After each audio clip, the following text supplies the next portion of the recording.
More than 5,000 homes and other buildings have been damaged or destroyed just in the Pacific Palisades community alone. And for many homeowners there, the devastation wrought by the fire will be compounded by the fact that they don't have insurance to cover the damage. And it's not because they don't want it. You see, some insurance companies have actually dropped many customers out of their plans in California. You see, between 2020 and 2022, insurance companies declined to renew 2.8 million homeowner policies in the state. And that includes more than 500,000 in LA County. California has set up a program. It's called FAIR, and it's aimed at making alternate insurance available. But in some cases, it comes with higher premiums and lower coverage limits, forcing many homeowners to go without that coverage. Carmen Balber joins me from Los Angeles. She's the executive director for the group Consumer Watchdog. Carmen, thank you so much. It's good to be here. So, as you know, with some insurance companies limiting fire insurance coverage in California because it's simply too risky, I want you to give us a sobering reality check of the claims process that awaits many of the victims of this fire who lost everything. We're talking tens of thousands of people who evacuated this week and potentially lost their homes. So what should they be doing right now?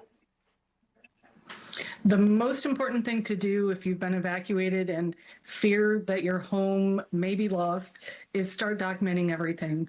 One thing consumers should know is that if they keep the receipt for any evacuation expenses, including expenses if your home is completely lost, that should be reimbursed by your insurance company. We also tell everyone to document everything, every conversation you have with your insurance company, who you talk to, what they say, and your losses. Before you start clearing through the rubble, removing things, cleaning up, make sure you talk to an insurance adjuster first and document everything.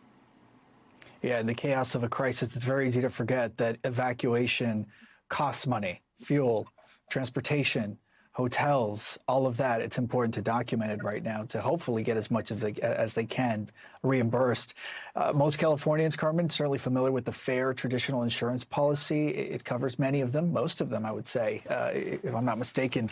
Is that generally enough for most homeowners to restore their lives, to basically build back up what they lost property-wise? Well, that's a real concern, particularly with the Pacific Palisades fire here, because many Californians in that area were dropped by their traditional insurance company. Some, I'm sure, were able to successfully find coverage with others, but many were shifted to the FAIR plan. And the FAIR plan has lower benefits and higher costs. So many of the things that are covered in a traditional insurance policy are not covered by the FAIR plan. A good example is those expenses we just talked about.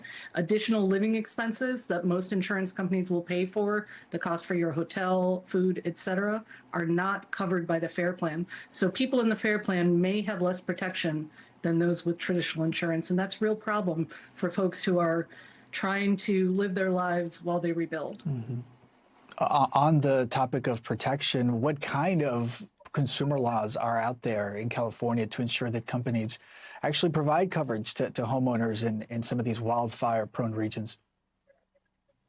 California's got very strong consumer protections when it comes to your claims being paid. For example, those additional living expenses, which I think are so important to talk about right now as people are newly evacuated. Insurance companies are required to give you an upfront advance of some of those costs and an upfront advance for your lost personal property in a home. So that's a good consumer protection. Another thing that's really important to know if you're in a fire zone now is that we have a mandatory moratorium on non-renewals for 1 year for people in a fire area and the surrounding zip codes. So the one silver lining in this is that homeowners in these fire areas do not have to worry about their home insurance being non-renewed for the next year. And from your perspective, Carmen, what do you feel are hopefully some of the more, looking into the future here, perhaps some of the long-term changes that you would like to see to try to really limit losses or help people in the very long recovery process? Well, I think one of the things that this disaster is driving home is the need for better wildfire mitigation in our homes and in our communities. California has statewide standards for home hardening and brush clearance around your home that make it less likely that homes in an area will burn down. We can't prevent every wildfire, but we can make our homes less risky. So we need greater investment, not only by the state and individuals, but by the insurance industry in reducing the risk to homes of wildfires so all of our communities are better protected. And then to incentivize that spending by homeowners, we need a guarantee that if you take those steps, you're able to buy insurance from any insurance company in the state. And that will start to stabilize the market and keep California insured. Yeah, there's a way to potentially get it right here. And if this week has taught us anything, is that wildfires are a way of life in Southern California. And so insurance companies and homeowners need to take action.